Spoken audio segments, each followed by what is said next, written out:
ከዛሬ 140 ዓመታት በፊት በአውሮፓ ተራሮች መካከል የሚንከራተት መነጽሩ ያረጀና ጺሙ የጎፈረ አንድ ሚስጥራዊ ሰው ነበር። ስሙ ፍሬድሪክ ኒቼ ይባላል። ይህ ሰው በዘመኑ የነበሩ ሰዎች ሁሉ እብድ ነው ብለው እስኪፈርዱበት ድረስ ማንም ሊጋፈጡ ያልደፈረውን የሰውን ልጅ ጥልቅ የጨለማ ማንነት የመረመረ የዓለማችን እጅግ ተጽዕኖ ፈጣሪ ፈላስፋ ነበር። ኒቼ ዛራቱስትራ እንዲህ አለ በሚለው ታላቅ መጽሐፍ ውስጥ ዛራቱስትራ የሚባል አንድ ገጸ ባህሪን ይፈጥራል። ዛራቱስትራ ማለት ለ10 ዓመታት ሙሉ በተራራ ጫፍ ላይ በብቸኝነት በመኖር የሰው ልጅ ድክመትና ጥንካሬ አበጥሮ የተረዳ የጥበብ ተምሳሌት ነው። ዛራቱስትራ ለብቻው የኖረው ሰው ስለጠላ ሳይሆን እንደ ተራው መንጋ በማይረባ ወሬና በምቀኝነት ሳይጠመድ የራሱን የላቀ ማንነት ለመገንባት ነበር። ዛሬ በዚህ ቪዲዮ ልክ እንደ ዛራቱስትራ ከመንጋው ተለይተህ እንዴት ታላቅነትን እንደምትገነባ በጥልቀት እናያለን። አንድ ሰው እውነትን ፍለጋ ከቤት ሲወጣ፣ ስኬትን ፍለጋ ከጓደኞቹ ሲለይ፣ ወይም በሐሳብ ከቤተሰቡ ሲርቅ የሚሰማውን ያንን አስፈሪ ብቸኝነት በኒቼ መነጽር እንመረምረዋለን። ታላቅነት ለምን ብቸኛ እንደሚያደርግህና ይህ ብቸኝነት ደግሞ ለምን የመጨረሻው የጥንካሬ መለኪያ እንደሆነ ስታውቅ ሕይወትን የምታይበት መነጽር ለዘላለም ይቀየራል። አንድ ቀን ዛራቱስትራ ከከፍታው ወይም ከተራራው ወርዶ ገበያ ቦታው ላይ ቆመ። ለሰዎቹ ሊነግራቸው የፈለገው አንድ ትልቅ ሚስጥር ነበር። ሰው መሆን ማለት ድልድይ እንጂ መድረሻ አይደለም። ወደ ላቀ ማንነታችሁ ተሻገሩ የሚል ታላቅ ጥሪ። ነገር ግን በገበያው ውስጥ የነበረው ያ ሰፊ ሕዝብ ዛራቱስትራን እንደ አዋቂ ሳይሆን እንደ መሳለቂያ ነበር ያየው። ግን ለምን? ኒቼ እዚህ ጋር ነው የሰውን ልጅ ጥልቅ ስነ ልቦና መንጋ ወይም ደህርድ በማለት የሚተነትነው። እንደ በግ መንጋ ሰዎች በቡድን ሆነው ሲጮሁ የደህንነት ስሜት ይሰማቸዋል። ሁሉም ሰው እኩል ሲሆን፣ እኩል ሲያስብና እኩል ሲያወራ ምቾት ያገኛል። በዚህ ምክንያታዊ ባልሆነ ዝቅተኝነት ውስጥ ተደብቆ መኖር ለብዙሃኑ ቀላል ነው። ሆኖም ግን አንተ እንደ ዛራቱስትራ ከዚህ መንጋ ወጥተህ የራስን ድምፅ መስማት ስትጀምር መንጋው እንደ ጠላት ማየት ይጀምራል። ኒቼ እንደሚለው መንጋው የሚፈራው አንተን ሳይሆን አንተ ያሳየኸውን ነፃነት ነው። የአንተ መለወጥና ወደ ከፍታ መውጣት የእነሱን ድክመትና አንዳችም እርምጃ ለመራመድ ቁልጭ አድርጎ ስለሚያሳያቸው አንተን ዝቅ ለማድረግና ወደ ነበርክበት ረግረግ ለመመለስ ይሞክራሉ። በሥራ ቦታ፣ በጓደኝነትህ ወይም በቤተሰብህ መሃል ለየት ያለ ሐሳብ ስታመጣ የሚገጥምህ ተቃውሞና ብቸኝነት የጥፋትህ ምልክት ሳይሆን ከባርነት ቀንበር መውጣትን የሚያበስር የነጻነት መጀመሪያ መሆኑን ኒቼ በጥልቀት ያስረዳናል። ዛራቱስትራ በገበያው መሃል እንደቆመ እንዲህ አለ። ድምፄን ለሁሉም ሰው እንዲሰማ አድርጌ አልጮህም። ምክንያቱም እኔ የመጣሁት እንደ አሳ አጥማጅ መረቤን ጥዬ ማንኛውንም ተራ ሰው ለመሰብሰብ አይደለም። ፍለጋዬ እንደ ወርቅ ከሚያብለጨልጩትና ጥልቅ ካላቸው ጥቂት ልዩ ነፍሳት ጋር ነው። ይህ ማለት ጥበብ ለሁሉም አትሰጥም። የምትሰጠው ዋጋዋን ለሚያውቁትና ከጥልቁ ለመውጣት ለሚደፍሩ ጥቂቶች ብቻ ነው ሲል ተናገረ። ይህ የኒቼ ጥልቅ ፍልስፍናዊ መመሪያ ነው። እውነት ለሁሉም አትሰጥም። ኒቼ እንደሚለው ታላላቅ ሐሳቦች በታላላቅ ተራራ ላይ እንደሚገኝ አየር ናቸው። ሳምባው ላልሰለጠነ ሰው ትንፋሽ ያሳጥራሉ። ብዙዎቻችን የምንሳሳተው ሁሉም ሰው እንዲረዳንና ሁሉም እንዲያውቀን ስንሞክር ነው። ነገር ግን ዛራቱስትራ ያስተማረን ትልቁ ትምህርት መራጭነትን ወይም ሴሌክቲቪቲን ነው። ይህ ማለት ማንኛውንም ሐሳብ ወደ አእምሮ አለማስገባት፣ በማንኛውም ተራ ወሬ ላይ አለመሳተፍና ማንንም ሰው ወደ ሕይወትህ አለመጋበዝ ማለት ነው። ወደ ላቀ ስብዕና የምታደርገው ጉዞ የሚጀምረው ሁሉንም ሰው ማስደሰት እንደማትችል ስታምንና ለተራ ወሬ ጆሮን ስትዘጋ ነው። ኒቼ የአማካይ ሰዎች ጆሮ ለታላቅ ድምፅ ደንቆሮ ነው ይላል።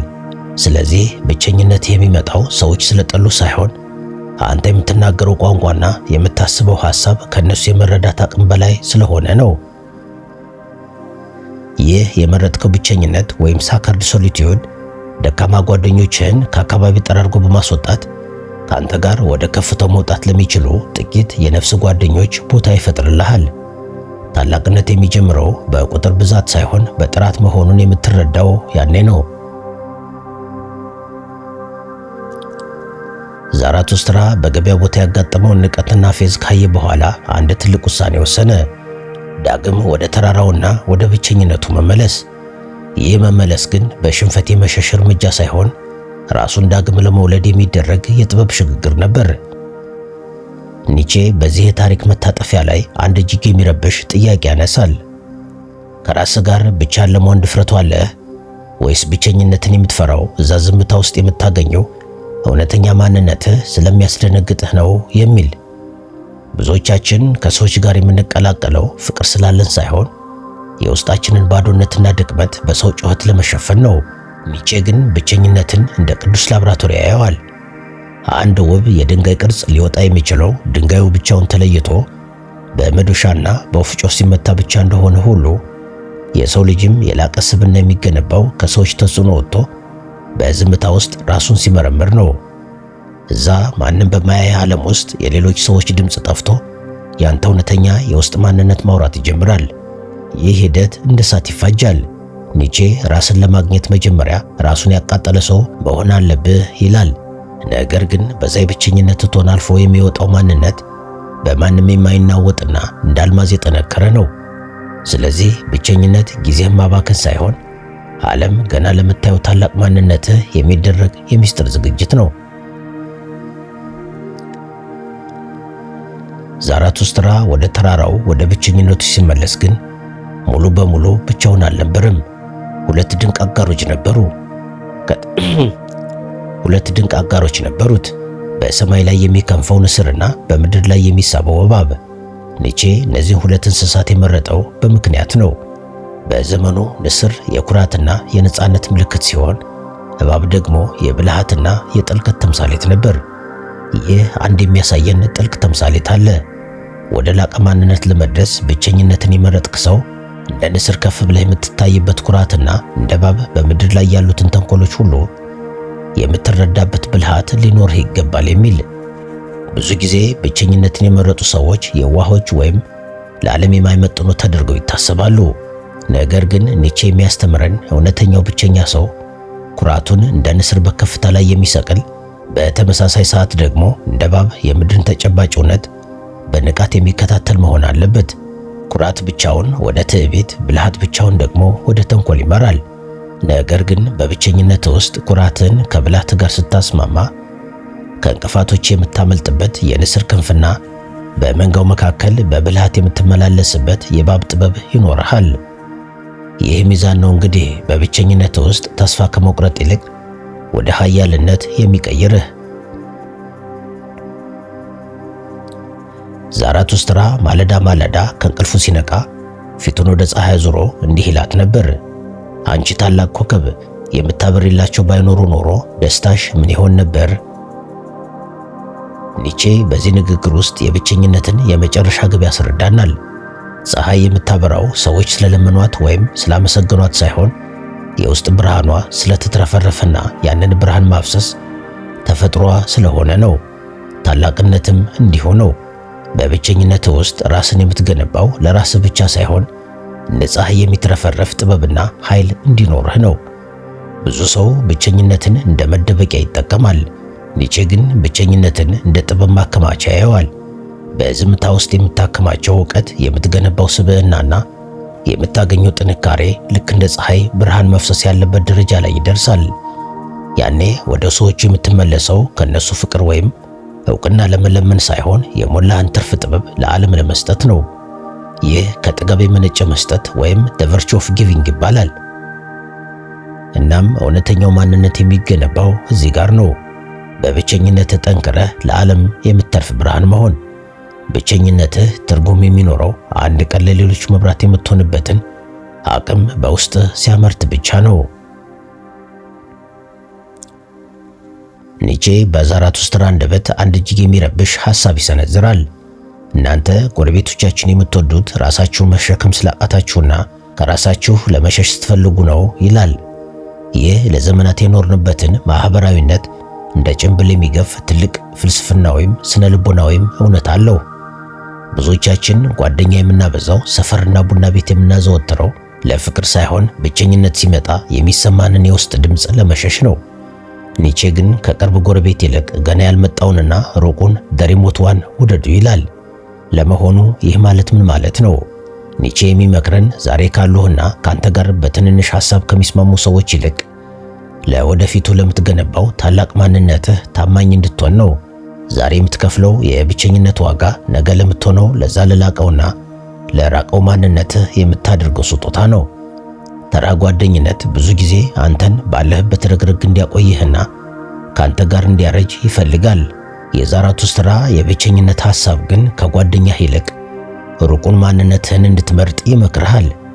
እውነተኛ ጓደኛ በብቸኝነት ውስጥ የምትፈጥረው ያ ገና ያልመጣው ኃያል ማንነትህ ነው። ዛሬ ብቻህን የምትራመደው ነገ ለምትሆነው ድንቅ ሰው ቦታ ለመልቀቅ መሆኑን ስትረዳ መገለል እንደ ቅጣት ሳይሆን እንደ ክብር ይታያል። ዛራቱስትራ ለአድማጮቹ አንድ ከባድ መመሪያ ሰጥቷቸው ነበር። አሁን ብቻችሁን እንድትሄዱ አዝዛችኋለሁ። እኔን ትታችሁ ራሳችሁን ፈልጉ። ይህ ኒቼ የፈጣሪ ብቸኝነት ወይም ዘ ክሬተር ሶሊቱድ ብሎ የሚጠራው ነው። እውነተኛ ፈጣሪ ወይም አዲስ ነገርን ለዓለም የሚያበረክት ሰው የሌሎችን ፈለግ ተከትሎ የሚሄድ ሳይሆን ማንም ያልረገጠውን አዲስ መንገድ የሚቀድሰው ነው። ይህ መንገድ ደግሞ ግርግር በበዛበት መድረክ ላይ አይገኝም። የሚገኘው አንተ ራስህ በራስህ ላይ ዳኛና ገዳይ ሆነ በቆምክበት በዛ አስፈሪ የዝምታ ምድረ በዳ ውስጥ ነው። ኒቼ እንደሚለው አዲስ እሴቶችን ለመፍጠር መጀመሪያ ነባር እምነቶችን መስበር አለብህ። ይህ ደግሞ በቡድን የሚሰራ ስራ አይደለም። በብቸኝነት ውስጥ ስትሆን እኔ ለምን ይሄን አደርጋለሁ እና የኔ እውነተኛ ፍላጎት ምንድነው ብለህ መጠየቅ ትጀምራለህ። ያኔ ነው ከባህላዊና ማህበራዊ ስርዓት ወጥተህ የራስን ህግ የምታወጣው። ብቸኝነትህ አንተን ወደ ሌላ ሰው ቅጂ ወይም ኮፒ ከመሆን አድኖ ወደ መጀመሪያውና ብቸኛው ኦሪጂናል ማንነትህ ይመልሳል። የአንተነትህ ትልቁ ዋጋ ደግሞ ይህ ነው። ሁሉንም ስተው ራስን ታገኛለህ። ብቸኝነት ሁልጊዜም ያልጋ ባልጋ ጉዞ አይደለም። ኒቼ በዛራቱስትራ በኩል የሚሰጠን አንድ የመጨረሻና አስፈሪ ማስጠንቀቂያ አለ። ብቸኝነትህ ሊበላህ ይችላል የሚል ማስጠንቀቂያ። ይህ ማለት በብቸኝነቱ ስትሆን ከዓለም ጋር የነበረህ ግንኙነት ተቋርጦ ከራስህ ጥላ ጋር ፊት ለፊት ትጋፈጣለህ። ያ ጥላ ያንተ ፍርሃት፣ ጥርጣሬህና ያለፈ ታሪክህ ነው። ኒቼ ወደ ገደል ውስጥ ስታይ ገደሉም ወደ አንተ ይመለከታል የሚለው ለዚህ ነው። ብዙዎች ብቸኝነትን ጀምረው የሚያፈርሱት በዛ ዝምታ ውስጥ የሚመጣውን የራስን ማንነት ክብደት መሸከም ስላቃታቸው ነው።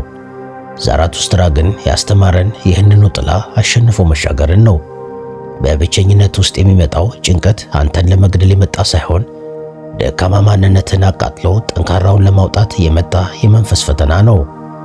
በብቸኝነት ውስጥ ያለውን እሳት መሸከም ካቃተ ትቃጠላለህ።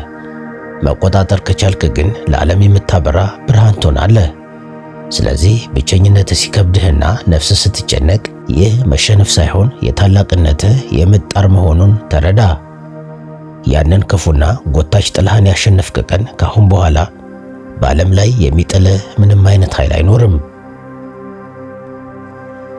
በመጨረሻም ዛራቱስትራ ተራራውን ዳግም ወርዶ ወደ ሰዎች ሲመለስ የቀድሞ ተራ ተናጋሪ ሳይሆን እንደ እሳት የሚፋጅና እንደ ፀሐይ የሚያበራ ኃያል ነፍስ ሆኖ ነበር። ኒቼ በዚህ ታላቅ ሥራው ሊነግረን የፈለገው ዋናው ቁም ነገር ይህ ነው። ብቸኝነት ከሰው መሸሸጊያ ሳይሆን ራስን መፍጠሪያ ቤተ መቅደስ ነው። ከዚህ የምንረዳው ያንተ መገለልና በሰዎች አለመፈለግ ያንተ ውድቀት ሳይሆን ጥበብ አንተን ለታላቅ ዓላማ ለይታ እያዘጋጀች መሆኑን ነው። ስለዚህ ዙሪያህ ባዶ ሲሆን አትደንግጥ። ይልቁንም በዛ ባዶነት ውስጥ ያንተን የላቀ ማንነት የሚገነባውን አርክቴክት በንቃት አዳምጠው። ኒቼ እንዳለው በውስጥህ ታላቅ ማንነት እንዲፈጠር የተዘበራረቀ ትርምስ ወይም ኬዎስ ሊኖር ይገባል። ያ ትርምስና ብቸኝነት ነገ ለሚወለደው ብሩህ ማንነትህ ዋስትናዎች ናቸው። ከተራራው ጫፍ ሆነ ዓለምን በምታይበት በዛ የልዕልና ቀን ዛሬ የከፈልከው የብቸኝነት ግብር ምን ያህል ጥቅም እንደነበረው ትረዳለህ። እስከዛው ግን በብቸኝነት ውስጥ ጥንካሬን፣ በዝምታ ውስጥ ጥበብን፣ በከፍታ ላይ ደግሞ ራስን ፈልግ።